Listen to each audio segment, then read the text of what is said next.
I mean, maybe they first pick in Poppy this time around, because Poppy is queen up there with Kurt. Ah, there it is. Yeah, there it is. Right, banned off the board.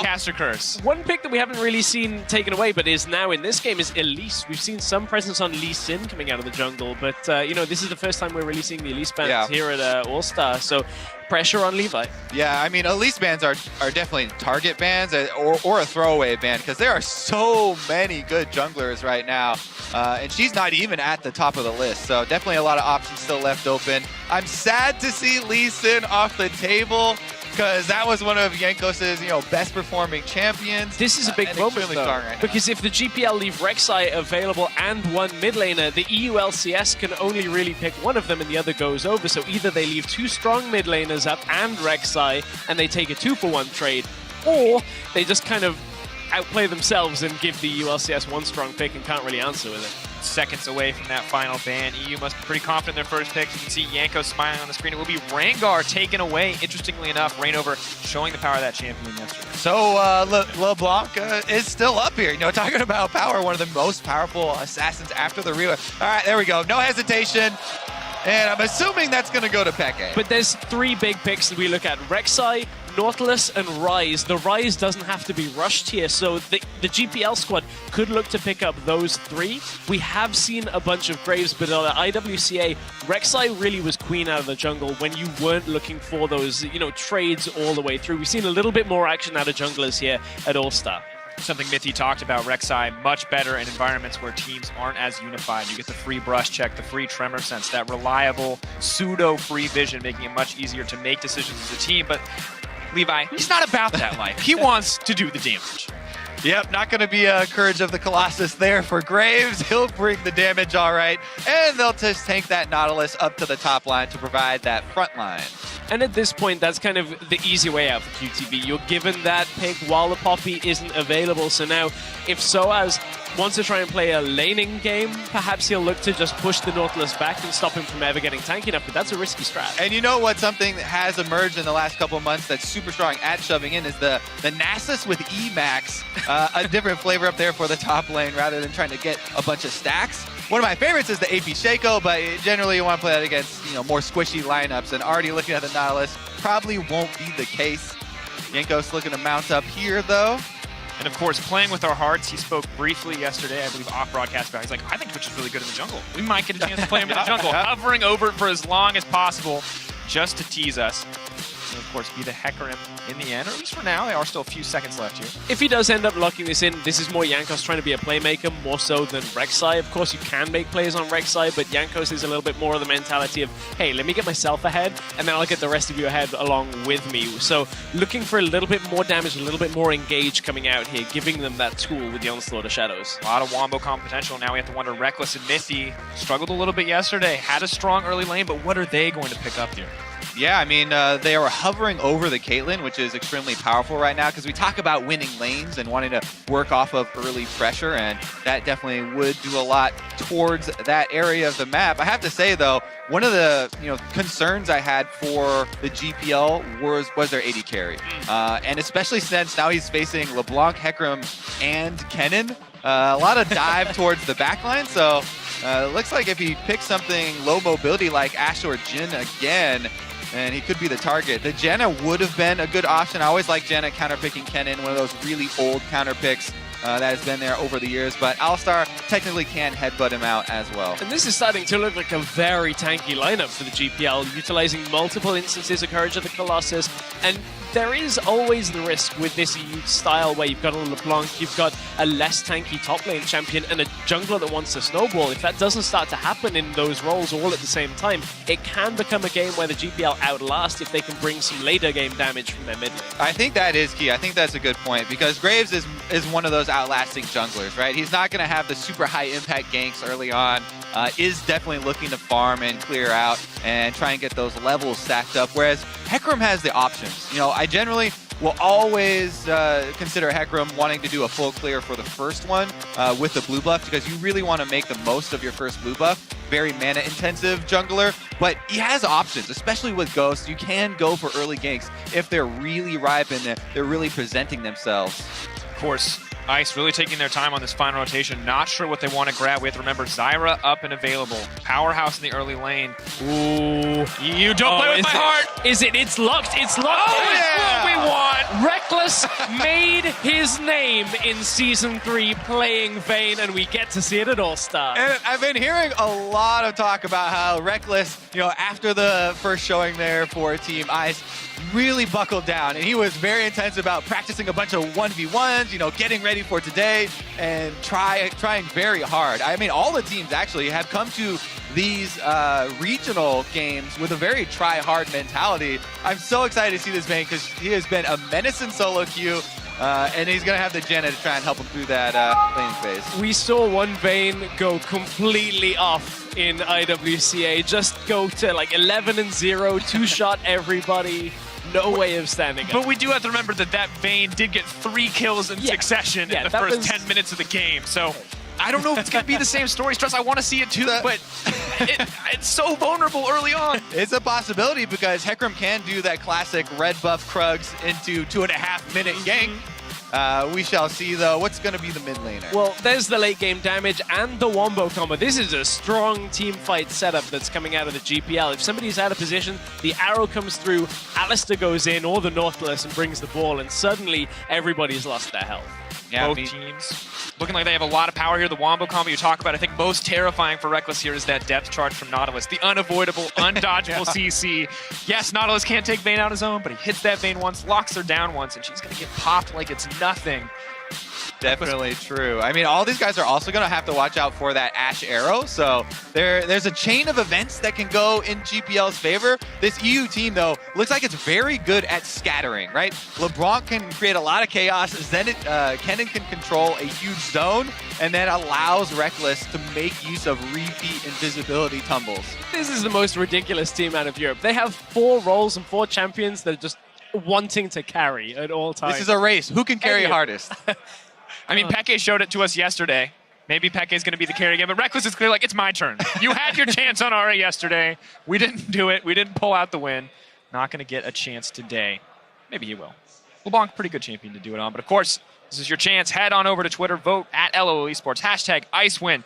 If you think the Vayne can come out on top, or hashtag FireWin. I think the GPL can close this one out with confidence. Whew, I'm excited to see the Vayne. Been a long time since we've seen Reckless on Vayne. Of course, the changes recently made it that, Vayne Janna is exceptionally strong once you get past the very early points in the game, so I'm excited. She did get nerfed on 624. Does that mean she's OP on 623?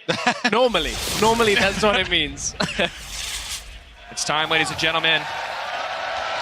Third match of the day, EU versus the GPL. Team Ice already well on the way out. Looking for some early plays. And to focus more on this bottom lane, this is a matchup that specifically I asked Mithy about during IWCA, about Vayne into Alistair, because I was thinking, well, you're just going to get Q-flashed, surely. And he said, well, with the changes to Alistair, you now have to walk past the champions, so unless you can flash all the way past them, it's impossible to headbutt and punish them, so you end up the other side of Vayne, in between 2 people. And with the Janna, any kind of crowd control to deny the Alistair the way in makes it almost impossible for him to engage reliably. So this is why this Vayne Janna has been picked into the Alistair. Yeah, and there's so much potential for outplay with the Vayne, and you always like to highlight these big, 1v2 and 1v3 even sometimes possible plays. Oh, nice. All right. He doesn't even need it, ladies and gentlemen. He's that confident. The crowd cheers for Peke. By the way, cheers or cheer? D is for dance, Stress. It's definitely cheers. And this time he's not running teleport, the classic Peke. He's bringing the ignite for the kill in lane. You see this brand? I mean, there's just... There we go. If you're watching from home, you cannot appreciate the sheer magnitude of Peke fans in the crowd right now. Spanish loyalty at its finest. See now Team Ice starting. Very standard blue buff early for the Hecarim. Similar story for Graves on the bottom side. Which means we're not seeing the red Krugs 2-minute 30 gank that we were looking for. Kobe maybe getting them ahead, but we'll see how they do in lane on their own. Yeah, I mean, that has been the most talked about strategy after the changes. It's become that everybody kind of expects it on the bottom side nowadays. And like I said, using the first blue buff to a maximum effect for Hecarim, full clear is not a bad option. This is a very, very high percentage chance of success. If you just power clear the entire jungle, then you come out with your level 4 and go for the ganks that way. And you can see the punish already coming through. Mithy puts the shield on Reckless. Ooh. Reckless goes forward to Celebrity because with Ron OP only being level 1, he cannot even combo on towards him. Like, even with a Q flash, there's nothing more to be done in this setting, so... Wait, really? Flash replay! Oh, he dodged everything! Nothing hit him. That was foreshadowing. I mean, he's setting up the mind game flashes into a brush to juke people out. You know, once you get close to the wall and flashing backwards into the brush instead. We saw it at IWCA. We'll see it here now in ASE as well. I think he's getting a little cheeky. Going into the jungle here, spotting out Levi. I like it. Peke calling his shots. And actually, yeah, you talk about the circle around to the top for Hecarim here. UTV's pushed up. Not going to connect. In with the Hecarim, he wants to get it. It should be first blood, but QTV gets a big shield here. Graves on the way up. It's too little too late. Yanko's picking up first blood for Team Ice. And yesterday we were looking for some big early moves from Yankos. Didn't quite come through with them. But here we go. Talk about the mind games. Oh, everybody's expecting the red into Krug's early gank. Ha! Do it on blue side, and he is rewarded. Plus, since Graves cleared bottom to top, he can't punish and go to steal away the red side jungle. DP's here, though. They can't punish Soaz. That's a big wave, and that's going to be one dead Kennen. QTV traded back. Just a little too low on the health, stuck around while the TP was channeling and couldn't dodge out the hook. Soaz giving Jankos the way out there. Peke were going aggressive in the middle lane. Optimus has already burned through all of his mana already. And Soaz is one of those guys that has such a long history of escaping ganks on the top side. No, Soaz. And repeat. Levi going in. Red buff down. Nautilus hook. Are they going to... Nope. Backing off. Meanwhile, the rest of the lane's playing suspended. Oh, that was a great tornado from Mithy. Definitely, too. You expect that for a top-tier player. Rono Pino goes in with the flash. Look at it. He can't clear the distance enough. Not going to be able to go forward. Reckless still trading back, and it's not going to be much in the end, but so close to the potential knock under the tower. Peke, though, has now overstayed his welcome in the mid lane. Levy proccing the red buff. Peke set to fall. Great patience there, and they punish him as soon as he goes in for the distortion. One of the other changes, the only kind of downside to the new LeBlanc is you don't have that old passive where you go invisible and then you have to make him guess which one and have a higher chance of escaping. They do punish him there, kill Peke, and he doesn't have teleport, like we said, to get back to lane. There was some other guesswork going on there by Levi and Optimus. Where's the flash? When's he going to flash? How's he going to flash? Now they're going to think he's saving it. They're never going to know. They're just going to think he saved it for some reason. Exactly. They're like, oh, you know, he was resigned to his death, so he saved it for next time. Won't get repeat gank now. So patient. Peke, how does he do it? It actually pays off. Wow. Repeat gank's not coming. Talking about repeat ganks, though, QTV, again the focus. Jankos may try to delay the back here. I mean, if I were QTV, I would have called his bluff and just stood there, because if Jankos goes in... I mean, there's no help going to arrive for him here. So QTV is... Oriana's on the way up. Oriana's on the way up. Optimus only level 5, though. QTV gonna have to try some fancy footwork. In goes the Hecarim. Challenging Smite drops. Soaz grabs another one. Too little too late from the mid laner. Not going to make it in time. I just look at that and like, okay, it's a little too late for QTV to stay alive on his own, but what was Jankos going to do? Go under the turret with no minions around to tank and Soaz not there for the rest of the damage? I think QTV, with staggering blows, a hook, his shield, may very well have stayed alive in that situation and dead Jankos, or he just keeps recalling out and Jankos can't stop it. Look, these are pretty rough, but... I just mean like, QTV... I feel like you're taking that optimistic top laner approach, and I like it. But it's not going to work out for him, and Jankos not playing around today. Pretty hard with that top lane camp, and he'll be up to a pretty quick Trinity Force as well. Generally, you'll get the red smite just for the, the combat power there, and then switch over right away to the Trinity Force build. And once you get that, it's off to the races. Of course, interestingly enough, bottom lane going in the favor of Team Ice. Reckless kind of commanding these trades in so many ways. Ron P waiting, looking for an attempt to all in, but not finding it yet. You can see 57 to 52 farm. Ashe will even it up, but Vayne kind of expect her to fall behind so much in these early games. In the mid lane, setting it up with the chain. Not going to get it. Flash out from Optimus. We were actually having... never mind. Let's wait for this counter jungle to go off first. Okay, Kobe, I don't think they're going to kill each other yet. But it's over the small raptors. Soaz fighting over the creep wave as Nautilus is ready to contest. Does burn his ult in the end. Oh, Levi gets it. He wins. He wins the trade in the jungle. Golf clap. The golf clap. Well It's the done, little well victories. done. Got the large chicken. Yankos letting us know he's proud of that moment. I mean, Levi is doing what, the Graves path there. He's up a level on the Hecarim, so, not falling too far behind. Did have the successful gank mid as well, so not too shabby there for him. Now I'm interested to see whether Peke uses his clone. We saw this earlier out from Maple, that he used the second part of the ultimate elsewhere on the map to fake a roam while he was going over for blue buff, which, is something that I think we're going to start seeing a little bit more out of LeBlanc players, just having people guess where you are when you drop out of the lane. But this time, not the case. Interesting mechanics that I'm looking forward to seeing more LeBlanc players use. Keep our eyes on it. Of course, Optimus, no stranger to the LeBlanc, however, did bust it out to qualify for this tournament. So we have to think that he may know how these combos are going to play out, that he may be able to outplay here in some of these trades. And goes with that red timer, goes in for the red steal. Meanwhile, you see on the mini-map the little bit of backup there that Levi was going to give to Optimus when he was going to fight Peke in the river. But because of that, not going to be anywhere near the top side to protect his red. Yankos gets it and gets out. Good response from Yankos. Peke, though, still getting aggressive. Ooh, not going to get it. Peke does make it out in the end. Collateral damage, not enough. NT. Good try there for Levi, but not going to catch Peke this time around. Yeah, Sombrero not really effective against LeBlanc. One of the more difficult champions to lock down.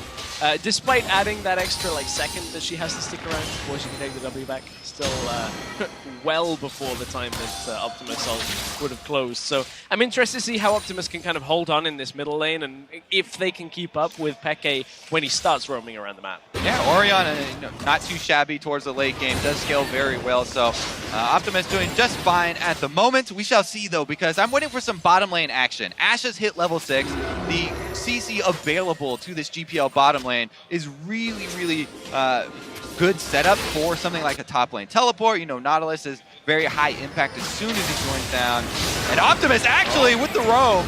Something in mind as well. Maybe look for the bot lane play, but he gets caught in transit, and Optimus now set to fall. Peke gonna grab one, but the TPs are here. Nautilus not overstaying his welcome, instantly makes his way out.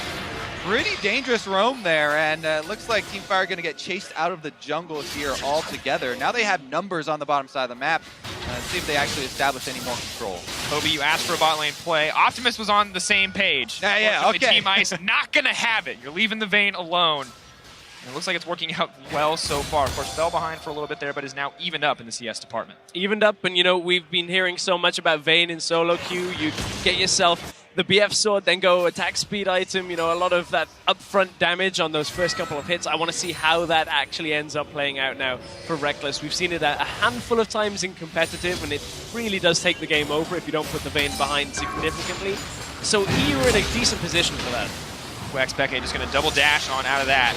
Not accepting the risk of the depth charge. Alt traded for alt, but looks like it's in favor of Peke here.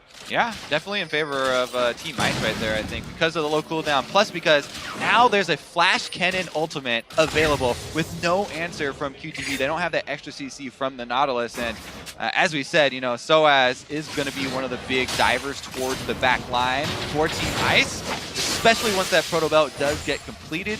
Trying to get to that pretty quickly here. Misses the shuriken on the trade, so not able to lock up QTV, but still pressuring out here. You can see the massive CS differential between these two players, and it's only going to get harder for QTV as they move forward. Surely, though, the decision-making now, as you're talking about the depth charge, I completely agree with this as an option not to stop Soaz. It's difficult for him to decide, because if Vayne starts snowballing, if Kennen starts snowballing, if LeBlanc starts snowballing, one of these champions, you can only pick one of the three. Who are you going to depth charge? Gonna wish you had it, so that you at least stick to use it on somebody. But 50% left on the cooldown, and I think they're going to give up some ground here. Yankos going in for that deep vision coverage, combining with Mithy for the blast plant escape. Making their way out. Mithy making his way back into the bottom lane to keep Reckless safe and healthy as Ron, OP, and Celebrity back out. But Peke and Yankos are back in the mid lane. Maybe looking for a little bit of play, but Graves is waiting in the wings. Gets spotted out, and immediately Peke retreats. Yeah. Speaking of Mithy, we can commend him for a better performance today than yesterday, losing in the 1v1 and having a really rough game on the Zyra. So I know he took that hard. I wonder whether he was along with Reckless tryharding the entire time. Yeah, I mean, just look at the vision control as well. One of the big criticisms for Team Ice yesterday was the team play. You know, they talked about themselves. Mithy was kind of disappointed in their late game strategy. All the different players had different ideas for, you know, what the team plan was, and it didn't really come together. This time around, they have a lot more information to work with, and we'll see if they can actually make that work on the bottom side, because so many of those wards have been set up for this bottom play that we keep on hyping up or waiting to bring to fruition. And of course, SOAS now continuing to pressure on the top side, but you mentioned it, it's maybe hard to have that team play with so many leadership members of the team. Peke leading Origin, so often subbed in as the AD carry because of his ability to shot call. Mithy, big caller coming in for G2, maybe butting heads on the authority level, but it looks much cleaner today. We've got a kind of uncharacteristic thing happening on the Rift right now. SOAS is so far ahead, he's nearly at first turret blood, and he's pushing up with the next wave. Very rare that it's a turret other than bot lane that gets taken down. Yanko, surprise Optimus, not at all the party he wanted, just wants to lay down a ward, and he'll get the ward, but I don't know if he's going to be able to escape here. Running along the wall, but Levy there to back him up. Does save his flash still? No! That will make him blow it. Ooh. Great patience coming in from Optimus at the end there, but Ron OP caught between a rock and a hard place, knocked down into the wall, burn the unbreakable. Reckless hungry for more, not gonna get anything else out of Rex. Peke, he wants a party, but he's not gonna get what he wants, not gonna be able to jump out at all as Levy grabs that one. Great combo there from Team Fire, but remember, they still already sent Optimus back to base. So not much, you know, chase potential there, and they are going to be able to at least defend their blue buff there after punishing Expeke. And we were talking about the top tower, we were talking about how this bottom lane action was playing out as well. That tower did go down in favor for the European All-Stars, so they do extend their gold lead a little bit more, but you know, Peke going that aggressive over the wall, perhaps a bit of a death wish for him, not really respecting Celebrity's arrow that eventually comes out. Peke just tries to go aggressive and point blank beats the arrow after a good combo. It's just a great, you know, flash play there from Ron OP. Flash combo, boom, sets it up for the arrow, not able to get out of that stun. And 100% to, or maybe it was about 70% to 0 for the execution there. But you saw Peke walking back and forth, not sure if he wanted to stay there. Caught out now, but they're in trouble. No unbreakable will available for Ron OP quite yet. Reckless wants it. That was a sick play. Reckless taking down Ron OP. Moving in on Celebrity, and this man is hungry for blood. He's not done yet. Moving forward, but in goes Celebrity. 50, has he overstayed his welcome? SOAS on the way as well. Celebrity wants one more, but the Nautilus is here too. Depth charge goes down, but Mithy is gonna stay up as SOAS backs off. Exciting play there. We talk about, oh yeah, the outplay potential from Vayne, you know, and buffering that condemn for the headbutts. He had that perfectly and does get the kill, but then, you know, overestimating their 2v1 ability against Celebrity. Does go down in the process. SOAS can clean everything up though. And this was how it started. We're looking just at that condemn again. Look at the damage that comes out from the Vayne already. Yeah, and what you can do is just keep spamming the condemn while he's just out of range and then canceling it into an auto, then continue spamming it so that when he does finally cast the headbutt, it automatically will go off, and he is able to knock him back. But then Celebrity with the activated Ash Q right there takes him out and chases him with a flash. And it looks like Reckless wasn't quite expecting the flash to come out of Celebrity because Reckless still had his, so he could have extended a little bit more of that distance and chose not to, wasn't quite in, you know, a range to reaction flash since he was so low. So Reckless ends up dying, keeps the flash, but eventually, you know, the top laners came in with the teleports. It ended up being cleaned up. At the end of the day, just that 1-for-1 back and forth trade, or 2-for-1 rather, traded back and forth. Dragon now set to fall as Peke taking a lot of tower damage here. However, there to back him up, and Mountain Drake looks to be going over in the favor of Team Fire. GPL falling behind in gold, but taking these objectives, taking control on the back end of that play. And that was one of the characteristics that the wildcard teams a lot in IWCA would fall prey to. Was, Peke overstays his welcome. He's going to get the fancy footwork out. Yeah, they were trying to set up a play where they dive mid lane, but if Peke can't push him into the turret, then Yankos and everyone sitting behind this turret. They want it. Here goes in, knocked back. Reckless wants another kill. Are they going to give it to him? The delayed trigger on the mid lane dive play we were talking about. And Peke with the long con on the bait there, sacrifices most of his health to draw Optimus out from the turret. I like the positivity. The There's long arrow. con. Ah. Not going to connect. Peke even managed to avoid dying to Levi's collateral damage as well. That came straight through at the end as well. So Peke seems to be, the man on a mission escaping in this game. Taking a page out of Bjergsen's book from yesterday. And remember, let's take a look at the compositions and what this EU victory would look like since they are winning right now. They're going to be about that team fight where they can try and flank around, get the dive with all the spread out damage that they can have with the 4 damage dealers we set up. Trying to attack from multiple directions, whereas GPL, they want a solid team fight with the Nautilus and Alistar right in front of them to try and deny exactly that. And that's really going to have to come from their vision control. Forcing Europe to come into areas where they haven't got wards available and suddenly out comes Ron OP from the darkness. It's going to be very rare that they're going to just be able to walk towards Europe and kill them in 5v5. Flash over the wall. He's set to pop. Optimus grabs a kill in the mid lane. Another play being set up here, Ron OP. Soaz, not going to get knocked back to the team, is going to make his way out. The stun on the auto is going to get it, knocks him back. Levy looking to put down the damage. There is the ult. Can he escape? That's a lot of damage. Proto Belt is not up. Moving out, wants to make it to safety. Sauce with the fancy footwork. Looks like he's going to get out of this one. The cow's coming back. Stun will be up soon. Got Ron OP. Oh. A little bit more blood.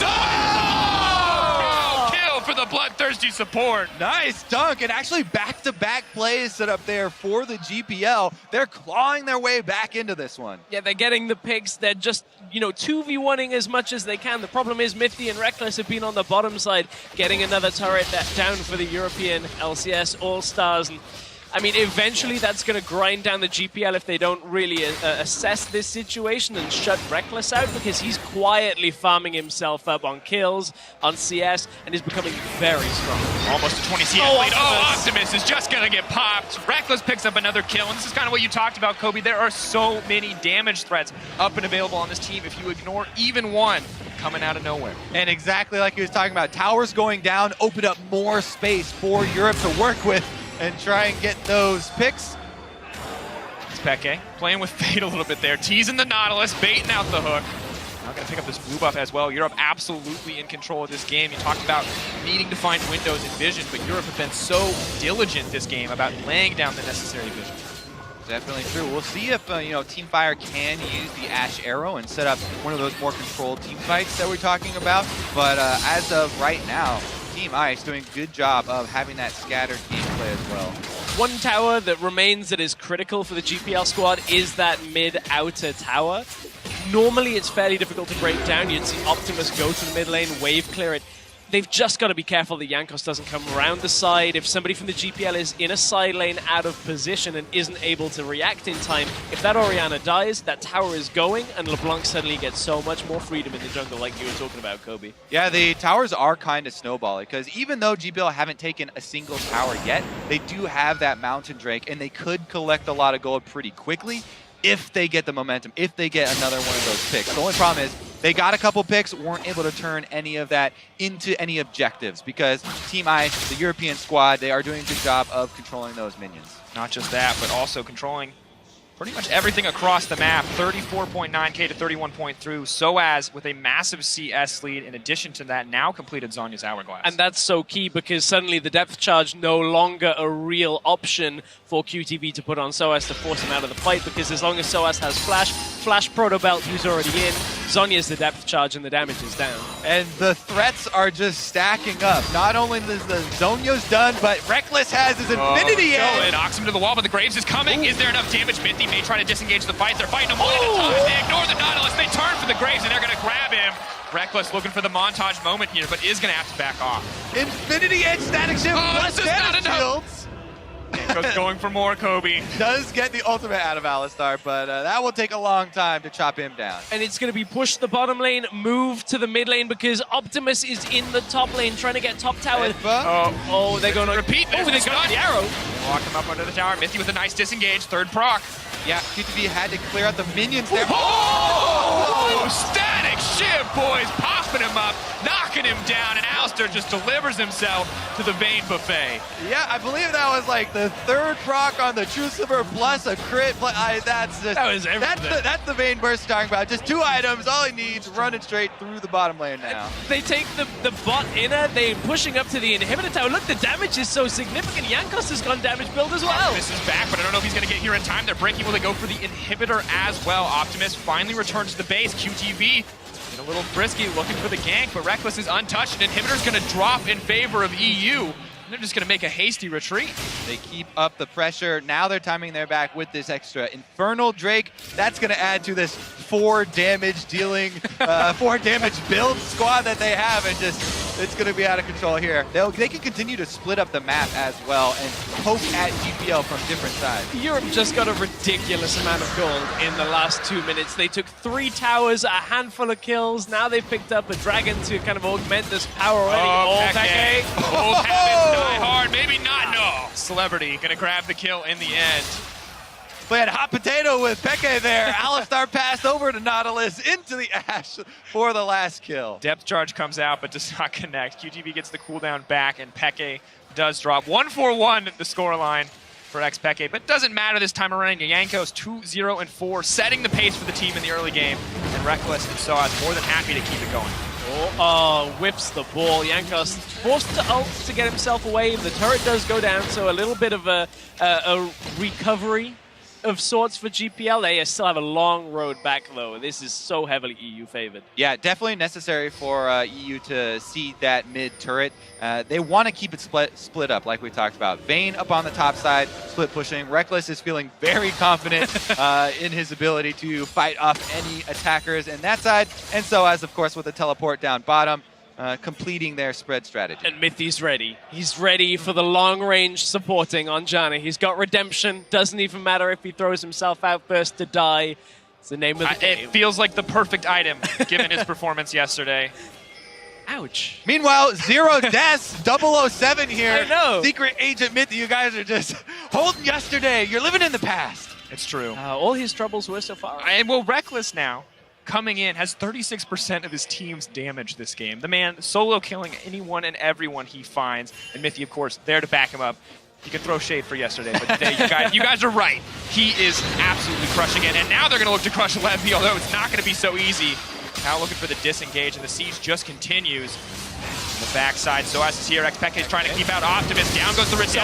In goes Soaz. 3 almost locked up. Levy overstays for just a little bit, but will make it out in the end. QTV caught between enemy lines, does not want to go any further. And Rekkles unconcerned with the tower as Mythy tanks it out flawlessly. QTV, the true silver bolts are just too much damage. Mythy keeps the ball rolling, and Rekkles grabs yet another one. Yeah, even with Vayne chunking away on him, takes a while to go down, but great flank there from Europe, and they're able to close this one, push in another inhibitor turret. Pushing down another. This is going to be a second inhib of the game.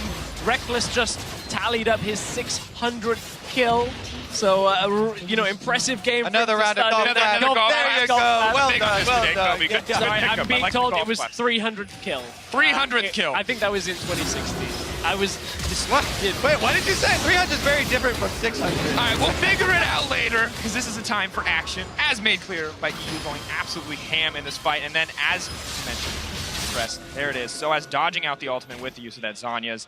And now, I mean, what options are left here for the side of the GPL? What can they do to come back in the game where there's so many strong members on the I'm a big fan of everybody group up, try and nail one person with the Ash Arrow, and just get your 5-man roaming squad. Maybe you can, start picking people off. But it's definitely a Hail Mary attempt at the moment for GPL.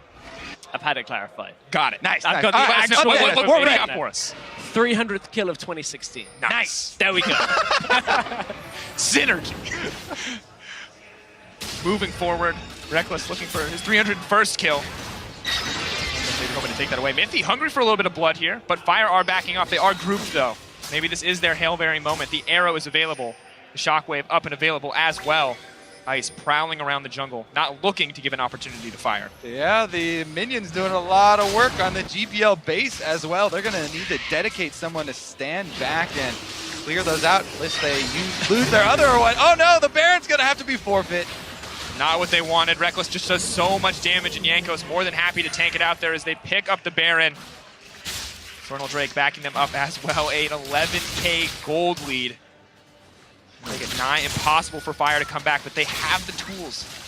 This game feels like the opposite game to yesterday, where, you know, everybody we were looking at being like, okay, these guys are probably going to be the primary carries. We're not sure how Peke is going to do. It feels like complete opposite land, which is good for the European fans. You were right. You were just a day early, I think is what we wanted. The analyst test was right. They were just a little early on that one. But now Ice moving in. They could end the game here. That tower's set to fall. TP coming in. One final fight to decide it all. On OP, on the back line. There's a lot of true damage on that Vayne. I don't know if the ult is going to keep him safe. Jankos can't be disabled if he uses the ultimate. Does speed forward. Redemption going in. Whose is it, though? It is going to be the heal up for the side of Team Fire. Jankos caught up and locked down. So as for the big play, goes forward, but the team is split up. A moment of miscommunication may give Fire a chance, but it's not enough. So as moving in, Vayne grabbing the double kill. Team Ice moving forward. Reckless. Do it! Oh, he gonna get it! Yes! One more for the Vayne. The shutdown in the end. A triple kill to close it out for EU and Team Ice. We've been wondering, when would the Vayne come out? We had Double If tease us a little yesterday with one of the games, and we finally see Reckless on it. And